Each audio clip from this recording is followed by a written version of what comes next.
जी हाँ, स्वागत है आपका। तो उत्सर्जन तंत्र यानी कि स्क्रेटरी सिस्टम से बनने वाले महत्वपूर्ण और परीक्षा उपयोगी तत्व, ऐसे अभ्यर्थी जो फिजिकल एजुकेशन से तैयारी कर रहे हैं तो उनके लिए ये वीडियो बेहद महत्वपूर्ण है। देखिए, उत्सर्जन तंत्र का काम क्या होता है। देखिए, उत्सर्जन तंत्र अनावश्यक अपशिष्ट, विषैले और हानिकारक पदार्थों का उत्सर्जन करता है। उत्सर्जन तंत्र के अंतर्गत कुछ महत्वपूर्ण अंग है: त्वचा, फेफड़ा, यकृत, वृक्क, बड़ी आंत, जो उत्सर्जन का कार्य करते हैं। देखिए, जो त्वचा होता है वो पसीना, नमक और सीबम का उत्सर्जन करता है। जो फेफड़ा है, लंग्स है यानी फुफ्फुस है, वो कार्बन डाइऑक्साइड, वाष्प और बलगम का उत्सर्जन करता है। इसके अलावा यकृत, लीवर या जिगर जो है वो अमोनिया को यूरिया में बदलता है। इसके अलावा वृक्क, किडनी या गुर्दा ये यूरिया और पेशाब का उत्सर्जन करता है। इसके अलावा बड़ी आंत यानी कि लार्ज इंटेस्टाइन अनपचा भोजन और काइल का उत्सर्जन करता है। तो ये हो गए कुछ महत्वपूर्ण बिंदु जो अक्सर परीक्षा में पूछा जाता है। अब आइए बात करते हैं किडनी, वृक्क, गुर्दा, तीनों एक ही चीज़ है। इसका काम क्या है? देखिए, मानव शरीर का मुख्य उत्सर्जी अंग है किडनी, ठीक है ना। इसका जो आकार होता है वो सेम के बीज की तरह होता है।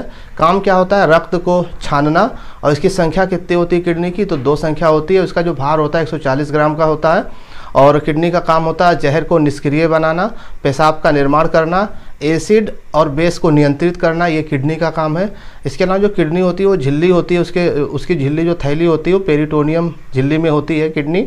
इसके अलावा किडनी के बाह्य भाग को कॉर्टेक्स और आंतरिक भाग को क्या बोलते हैं? मेडुला। और किडनी के प्रवेश द्वार को क्या बोलते हैं? Renal hilum. और किडनी के वृक्क की इकाई क्या है? नेफ्रॉन। लगभग 8 लाख नेफ्रॉन्स होते हैं, ठीक है ना। इसके अलावा वृक्क प्रति मिनट है ना, किडनी प्रति मिनट 125 ml यानी कि 125 मिलीलीटर रक्त जो है फिल्ट्रेट करता है, ठीक। और दिन भर में किडनी 180 लीटर रक्त फिल्ट्रेट करता है यानी शुद्ध करता है, ठीक। रोजाना मूत्र का निर्माण किडनी 1.45 लीटर करता है। इसके अलावा जो किडनी में पथरी बनती है वो कैल्शियम ऑक्सलेट की बनती है। और किडनी का कार्य होता है रक्त के प्लाज्मा को छानकर शुद्ध बनाना। इसके अलावा सामान्य मूत्र के बारे में बात करें, इसमें जल की मात्रा 95% होती है।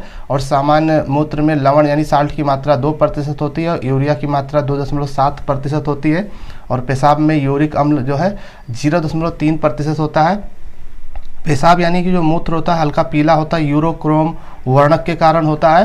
और ये जो यूरोक्रोम होता है हीमोग्लोबिन के विखंडन से बनता है।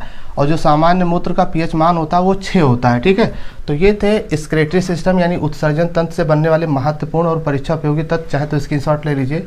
जी हाँ, और भी महत्वपूर्ण प्रश्नों पर लगातार चर्चा जारी रहेगी। चैनल पर नए हैं तो सब्सक्राइब करके जुड़ जाइए ताकि न्यू वीडियो की नोटिफिकेशन आपको मिले।